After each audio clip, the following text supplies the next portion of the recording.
स्वतंत्रता दिवस की आप सबों को ढेर सारी शुभकामनाएं। देश आज स्वतंत्रता दिवस मना रहा है और प्रधानमंत्री ने लाल किले की प्राचीर से जब तिरंगा लहराया तो उस दौरान अपने संबोधन में कई महत्वपूर्ण बातें की है कि किस तरीके से जो विकसित भारत की संकल्प यात्रा है वो आगे बढ़ रही है।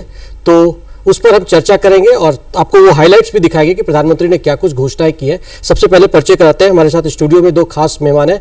विनय कुमार, वरिष्ठ पत्रकार, आपका बहुत बहुत स्वागत है विनय जी। साथ ही साथ हमारे साथ सुरेंद्र सोरेन जी है, आपका भी बहुत बहुत स्वागत है। इन दोनों से हम समझने की कोशिश करेंगे कि प्रधानमंत्री का जो आज ये संबोधन राष्ट्र के नाम रहा, ये काफी लंबा संबोधन था और इसमें किस तरीके से जो विकसित भारत का रोड मैप है उसको प्रधानमंत्री ने प्रस्तुत किया है।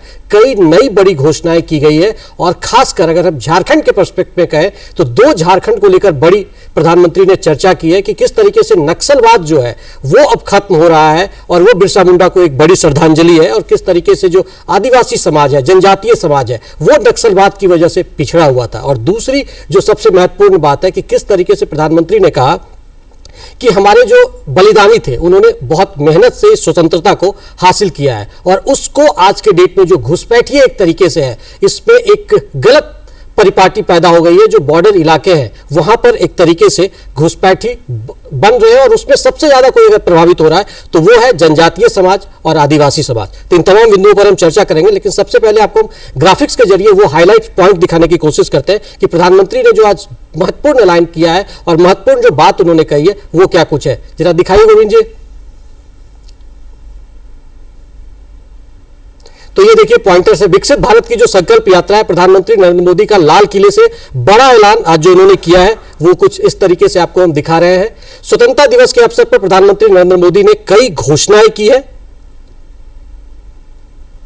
साल के अंत तक देश में पहला made in India semiconductor chip होगा लॉन्च। यह एक बहुत बड़ा इनिशिएटिव है।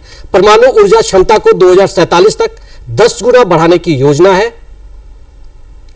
प्रधानमंत्री विकसित भारत रोजगार योजना से युवाओं का सशक्तिकरण किस तरीके से होगा उसकी आज शुरुआत हो गई है। ऊर्जा क्षेत्र में आत्मनिर्भरता के लिए विभिन्न ऊर्जा स्रोतों का विस्तार करने की बात प्रधानमंत्री ने कही है। वैज्ञानिकों और युवाओं से स्वदेशी जेट इंजन विकसित करने की अपील की गई है। तो जो प्रधानमंत्री का मोटो है कि किस तरीके से किसानों, मछुआरों और पशुपालकों के हितों के लिए, रक्षा के लिए भी सरकार प्रतिबद्ध है, इसकी भी बात प्रधानमंत्री ने की है। खाद्य सुरक्षा के लिए घरेलू उत्पादन पर केंद्रित होगा देश, ये बात प्रधानमंत्री ने दोहराई है।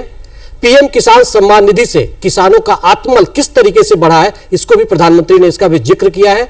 भारत का कृषि निर्यात 4 लाख करोड़ रुपए के पार पहुंच गया है।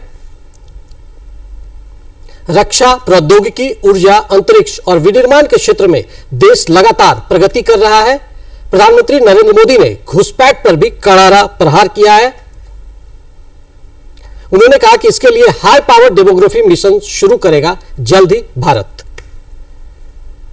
इसके अलावा पीएम ने कहा कि नक्सलवाद पर भी देश ने काबू पाया है और किस तरीके से उसका फायदा जो हम कह सकते हैं जनजातीय समाज और आदिवासी समाज को होगा, उस पर भी हम विस्तृत चर्चा करेंगे। अपने मेहमान के पास चलते हैं। सबसे पहले विनय जी, प्रधानमंत्री ने जो महत्वपूर्ण बातें कही है, हर सेक्टर्स को उन्होंने छूने का प्रयास किया है और ये लंबा भाषण था। आपको किस तरीके से इस भाषण को देखते हैं? सबसे बड़ी बात है कि भारत के इतिहास में किसी प्रधानमंत्री का यह सबसे लंबा भाषण है। हाँ।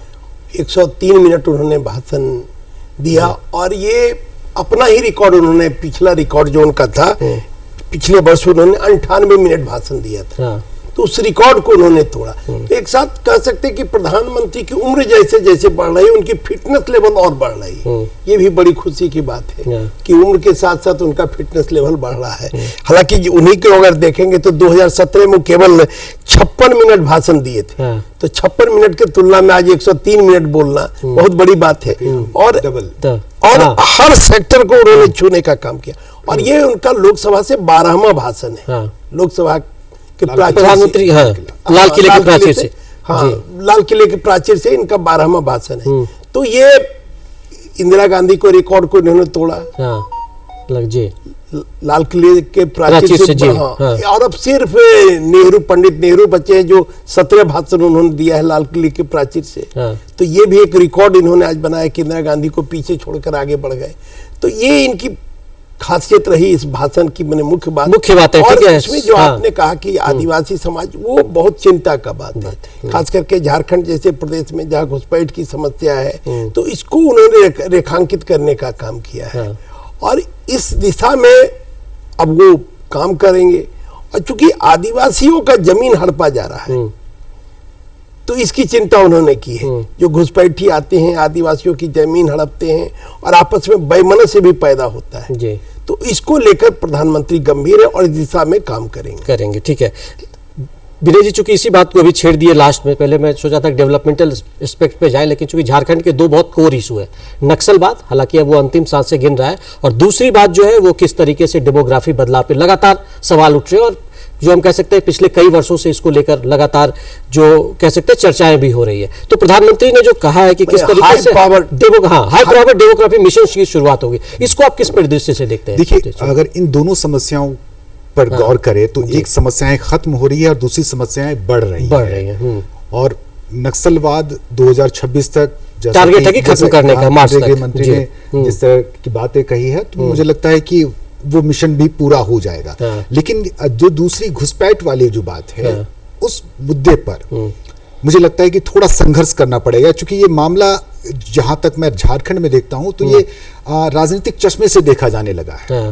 केंद्र सरकार या बीजेपी की पार्टियां घुसपैठ के मुद्दे को बढ़ चढ़ कर उठाती है, वहीं दूसरी तरफ झारखंड मुक्ति मोर्चा और कांग्रेस इसे गैर जरूरी समस्या या गैर जरूरी विषय मानते हैं। तो ऐसी परिस्थिति में घुसपैठ के मुद्दे पर केंद्र और राज्य दोनों को मिलकर काम करने की आवश्यकता है। और मैं जिस इलाके से आता हूँ, ये संथाल से आते हैं, सबसे बड़ी समस्या वहीं पर है। तो वहां जो इसकी समस्याएं हैं, मेरे लिए यह कह पाना थोड़ा मुश्किल होता है, क्योंकि मैं तो बीएलओ तो हूं नहीं जो घर घर सर्वे मैंने किया है, लेकिन ये जरूर मैं दावे से कह सकता हूं कि वहां एक खास समुदाय की आबादी बहुत तेजी से बढ़ी है और वहां आदिवासी बड़ी तेजी से अपनी जमीन खो रहे हैं। और ना सिर्फ जमीन खो रहे हैं, बल्कि उस इलाके की हरियाली भी खत्म हो रही है और प्राकृतिक संसाधन का जिसकी पहचान है झारखंड एक तरीके से जी। तो ऐसी परिस्थिति में वो आबादी जो वहां तेजी से बढ़ रही है, वो कौन है? वो घुसपैठिए हैं या भारत के ही किसी दूसरे हिस्से से आ रहे हैं या किसी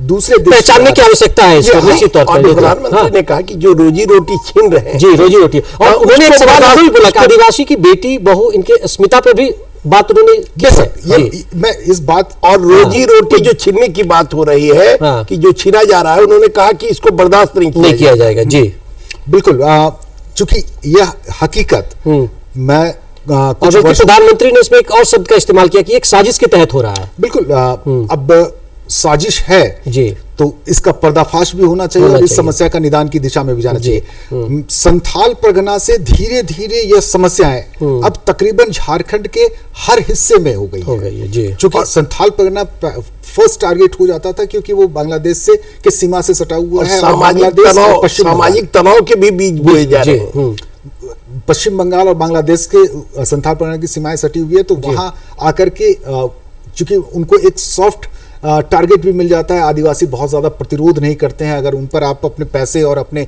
ताकत का इस्तेमाल करते हैं, तो वो फिर दोनों ही परिस्थितियों में वो हार मान जाता है, फिर अपनी चीजें जो है, अपने संसाधन जो है, वो आपको आपके साथ साझा कर लेता है। तो ऐसी परिस्थिति में वो समस्याएं सिर्फ अब संथाल परगना की ही नहीं रह गई। आप संथाल परगना से अलग कोल्हान में पिछले दिनों जब मैया सम्मान की जब बात आई थी, तो उसमें जो आंकड़े आए थे, चाकुलिया के एक गांव का मैं वो नाम भूल रहा हूं, वहां उस गांव में कोई मुस्लिम परिवार नहीं है, लेकिन मैया सम्मान की राशि लाभार्थी लेने वाले मुस्लिम। तो ये एक समस्या, ठीक है, उस पर हम बात करेंगे विनय जी, लेकिन आप पे हम आएंगे आपके पॉइंट पे, लेकिन चूंकि इस को ही जोड़ते हुए हम एग्रीकल्चर पे आ जाएं, क्योंकि प्रधानमंत्री का फोकस इस पर भी है कि कैसे हम स्वदेशी को बढ़ावा दें। उसको लेकर उन्होंने अपील किया है कि जो भी बिजनेस क्लास के लोग हैं, व्यापारी, हालांकि एक बड़ी घोषणा ये भी है कि जीएसटी का जो है उसको एक तरीके से रिफॉर्म होगा और दीपावली में एक बड़ा बोनांजा मिलेगा। जो निचले तबके के लोग हैं, जो आम नागरिक हैं, उनको बहुत बड़ा फायदा होगा, उनके इस्तेमाल की जो चीजें हैं वो सस्ती होगी। तो इसको आप किस लहजे से देखते हैं? देखिए, जो आवश्यक वस्तुएं हैं उसका दर कमेगा, इससे आम लोगों को सुविधा होगा। और ये दीपावली से प्रधानमंत्री ने कहा कि दीपावली में दोहरी खुशी मिलेगी, दीपावली की खुशी मिलेगी, और इसके अलावा जो जीएसटी दर घटेगा, तो एक बहुत बड़ा रिफॉर्म है। और प्रधानमंत्री जाने जाते रिफॉर्म के लिए, उन्होंने भारत की कानून व्यवस्था में परिवर्तन किया, जो अंग्रेज के जमाने का था उसमें परिवर्तन किया, इनकम टैक्स के कानून में परिवर्तन किया, 200 से ज्यादा कानूनों को उन्होंने समाप्त किया जो आज की तारीख में गैर जरूरी कानून थे। तो सरलीकरण करने का प्रधानमंत्री ने जिक्र किया कि 270 कानून खत्म किए और सरलीकरण करने का काम, उन्होंने कानूनों का सरलीकरण करने का काम, इससे आम लोगों को काफी राहत महसूस हो रहा है। नहीं तो कागज के चक्कर में लोग पड़ जाते थे। एक जमाना में था कि ट्रांजिस्टर रखने पर भी आपको लाइसेंस फी देना पड़ता था। एक जमाना में मोटरसाइकिल लेने के लिए भी आपको लाइन और पहले बुकिंग कराना पड़ता था, तब मोटरसाइकिल और स्कूटर मिलता था। तो आज कितना परिवर्तन हुआ है, और ये परिवर्तन खास करके जो उन्होंने सेमीकंडक्टर की बात कही, चिप की बात उन्होंने कही कि इस साल के अंत तक आ जाएगा। अब सोचिए कि 50 साल पहले उसके लिए योजना बनी थी, लेकिन केवल कागजों पर वो रह गई। और आज 50 साल के बाद मैंने वो चिप, जबकि छोटा छोटा देश, अगर देखिएगा ताइवान जैसा देश बहुत आगे निकल गया। देश को इस वक्त जो अपनी घरेलू समस्याएं हैं उनसे तो निपटना ही है, बाहर की ताकतों से भी निपटना है, और इन सारी चुनौतियों के साथ देश को विकास की दिशा में ले जाना है। तो आज के जो संबोधन रहे प्रधानमंत्री जी के, उस संबोधन में हर चीज बराबर समाहित नजर आए। एकदम एक पावर जो हो सकता है ना, वो भी दिखाने की कोशिश किया। पाकिस्तान को लेकर जो शंकाएं थी या वो जो न्यूक्लियर धमकी वाली बात चल रही थी, उसका भी प्रधानमंत्री ने एक तरीके से साफ तौर पर एड्रेस किया कि भारत अब वो भारत नहीं है, आत्मनिर्भर भारत बनने वाला है, और कैसे किस तरीके से रक्षा के क्षेत्र में आत्मनिर्भर बन रहा है, इसकी भी एक बात प्रधानमंत्री ने की। जी सुरेंद्र जी, आप जो बोले। मैं वही कह रहा हूं कि जैसे हम महंगाई की बात कर रहे हैं, तो जीएसटी के स्लैब को सीमित करके जो 4 स्लैब है उससे 2 स्लैब में ला करके 12% वाली स्लैब को खत्म करने की बात हो रही है, और 12% वाली स्लैब को 5% वाली स्लैब में लाने की बात हो रही है। तो ये बहुत ही निर्णायक कदम होगा, स्पेशली महंगाई के लिए और आम आदमी के लिए जो परेशानियां हैं वो दूर होंगी। तो दूसरी तरफ जो नई समस्याएं हैं वो है यहाँ इस देश में रोजगार की। बड़ी एक यूथ की फौज जो है वो रोजगार या नौकरियों की तलाश में रहता है, इंतजार में रहता है। तो उनके लिए तो उस सेक्टर को भी बराबर प्रधानमंत्री ने और आज ही शुरू किया है पीएम विकसित भारत रोजगार योजना, जो शुरुआत की गई करीब 1 लाख करोड़ रुपए की योजना। और इसमें सबसे अच्छी बात उन्होंने एक और अनाउंसमेंट किया है कि जो पहली बार नौकरी मिलेगा उसको सरकार अपनी तरफ से प्राइवेट नौकरी 15,000 रुपए का इनिशिएटिव, 3.5 करोड़ लोगों को लक्ष्य रखा गया उसके लिए। 3.5 करोड़ रोजगार नौजवानों को रोजगार मिलेगा, और उनके लिए राशि की प्रबंध की गई है। तो मुझे लगता है बहुत बड़ा नौजवानों के लिए, बिल्कुल उनके लिए प्रोत्साहन, और साथ में जो नियोक्ता होंगे उनके लिए ये बड़ा उत्साही कदम होगा इस तरह की योजनाएं। तो देखना यह है कि अब यह देश जो इतनी तरह की मुश्किलों से घिरा है, वहां प्रधानमंत्री ने आज जो संबोधन दिया है, एक बड़ी शक्ति मिली है यहाँ की आवाम को, भारत की जनता को, कि हर सेक्टर के लोगों को बराबर राहत की एक घोषणा लाल किले की प्राचीर से नहीं, उन्होंने एक रोड मैप भी दिया कि किस तरीके से 2047 तक परमाणु ऊर्जा क्षमता में 10 गुना वृद्धि करेंगे, कैसे हम आने वाले दिनों में जो देश की इकोनॉमी है उसको $10 ट्रिलियन के ले जाने के लिए जो एक रोड मैप है। तो ये सब जो है आपने जो उम्मीदें रखी है उसके लिए शायद अब जनता को भी लगता है कि भरोसे में लेकर आगे बढ़ा जा रहा है। क्या विनय जी? देखिए, वो तो हमारी इकोनॉमी बढ़ रही है, अभी चौथी इकोनॉमी, दुनिया की चौथी इकोनॉमी, तो लगातार हम आर्थिक मामलों में बहुत मजबूत हो रहे हैं। हमारा विदेशी कर्ज भी कम हो रहा है, हमारे पास विदेशी मुद्रा भी ज्यादा है, तो हम हर तरह से मजबूत होते चले जा रहे हैं। लेकिन उसके अलावा उन्होंने जो आज कहा, खास करके सुरक्षा को लेकर जो मिशन सुदर्शन चक्र की उन्होंने बात की, वो एक बहुत महत्वपूर्ण बात है कि जो आपके अस्पताल हैं, जो धार्मिक स्थान हैं, उनकी सुरक्षा पर विशेष पहल की जाएगी, और वो कैसे सुरक्षित है इसके लिए काम किया जाएगा। खास करके स्वदेशी पर उन्होंने जोर दिया, जो लोकल फॉर वोकल पर उन्होंने जोर दिया। तो ये बड़ी बात है कि अगर हम आज, और खास करके उन्होंने कहा कि भाई सिंदूर में हमारी ताकत को देखा, स्वदेशी की ताकत को देखा, और हमने दुनिया को चौंकाया। खास करके ये बहुत महत्वपूर्ण है कि स्वदेशी पर वो फोकस कर रहे हैं। एक चीज और उन्होंने बोला सुरेंद्र जी कि किस तरीके से जो डिजिटल क्रांति है वो देश में देखने को मिल रही है, चाहे आप यूपीआई के जरिए देखें, चाहे सुरक्षा के क्षेत्र में देखें, रक्षा के क्षेत्र में देखें, ये हमारी जो आत्मनिर्भर भारत की लकीर है वो शायद आगे बढ़ रही है। देखिए, नए रोजगार के अवसर हों या फिर जो इस वक्त जो जंग के भी हालात हों, हर मामले में अब आपको डिजिटल प्लेटफॉर्म को ज़्यादा से ज़्यादा मैक्सिमम यूज़ करना पड़ेगा। और अब आने वाले दिनों में, अभी हम लोगों ने ऑपरेशन सिंदूर में ही देखा। इससे पहले थोड़ी बहुत हम लोगों ने रशिया और यूक्रेन के वॉर में ये चीज़ें सुनी थी कि ड्रोन अटैक हुआ और ड्रोन के जरिए जो है वहाँ, इससे पहले होता था कि फाइटर प्लेन जाते थे और दुश्मन के एरियाज में बम गिरा अटैक होते थे जी। लेकिन अब जो ड्रोन वॉर शुरू हुआ है, तो इसे किस तरह से आगे हम और ज्यादा मजबूत कर पाएंगे, क्योंकि आने वाले जंग की स्थिति भी इसी प्लेटफॉर्म पर और इसी टेक्नोलॉजी से लड़ाई लड़ी जाएगी। तो ये इसकी आज भूमिका जो है प्रधानमंत्री ने रख दी है। अब जो युवाओं को इन्होंने जो संदेश दिए हैं कि वो ज्यादा से ज्यादा रिसर्च करके चीजों को डेवलप करे और नई चीजों को प्लेटफॉर्म पर लाए, तो ये रिसर्च वाली बात पे आप आगे, तो मैं उस पॉइंट को थोड़ा एड्रेस कर देता हूं कि किस तरीके से प्रधानमंत्री ने उसकी तुलना की कोविड के दौरान से, कि भारत में जो जेट विमान है, इसकी जेट इंजन जो बननी चाहिए, उसमें जो हमारे वैज्ञानिक हैं, रिसर्चर्स हैं, युवा हैं, उनको आगे आना चाहिए। कि कोविड के दौरान जिस तरीके से भारत ने एक तरीके से लीड लिया कि जो वैक्सीन बनाए और उसको आगे बढ़ाए, उसी तरीके का अप्रोच अब हमको जेट इंजन बनाने में होना चाहिए। बिल्कुल, क्योंकि अब तक हम कई सारी चीजों के लिए अब विदेशों पर ही निर्भर थे, और स्पेशली हम अमेरिका को ही अपने सबसे बेहतरीन और अच्छे दोस्त माना करते थे, स्पेशली टेक्नोलॉजी के मामले में। लेकिन अब जो अमेरिका की नीति नजर आ रही है वो टैरिफ वाली सिचुएशन के बाद, तो मुझे लगता है कि भारत नए दोस्त की तलाश भी कर रहा है, और अगर नए दोस्त कब मुकर जाए, कब उनकी नियत बदल जाए, ऐसी परिस्थिति में हम आत्मनिर्भर, एक लक्ष्य यही है कि हर क्षेत्र में हम आत्मनिर्भर हो। एक रोड मैप है क्या? देखिए, निश्चित रूप से जो हम लोग चर्चा कर रहे थे, खास करके मिशन सुदर्शन चक्र की, तो ये भगवान कृष्ण से उन्होंने प्रेरणा ली, उसमें जोड़ा अपनी संस्कृति और सभ्यता को। सुदर्शन चक्र का कृष्ण ने उपयोग करके सूरज को रोक दिया था, सूरज की रोशनी को रोक दिया था। तो प्रधानमंत्री का मानना है कि जो हमारे नागरिक से है, सामाजिक है, जो हमारा सामरिक महत्व का है, धार्मिक महत्व का स्थल है, उसको हम अपने स्वदेशी प्रौद्योगिकी के द्वारा उसको सुरक्षित करें। और इसके लिए उन्होंने 2035 तक का समय निर्धारित किया है।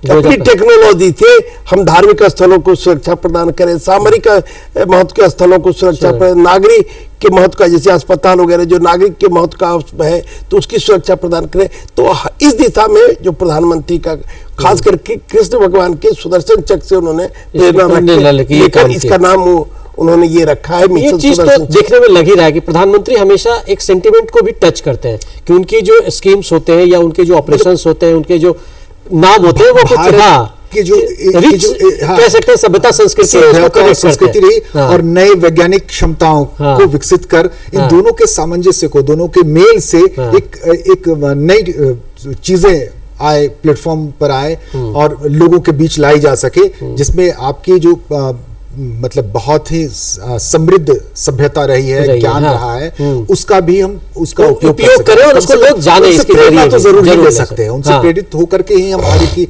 अपने नए भविष्य को गढ़ सकते हैं। जो विकसित भारत की हम कल्पना लेकर चल रहे हैं और उस दिशा में आगे बढ़ रहे हैं। तो 2047 तक, 2035 तक नहीं, ये है 2047 विकसित भारत की बात कर रहे हैं जी।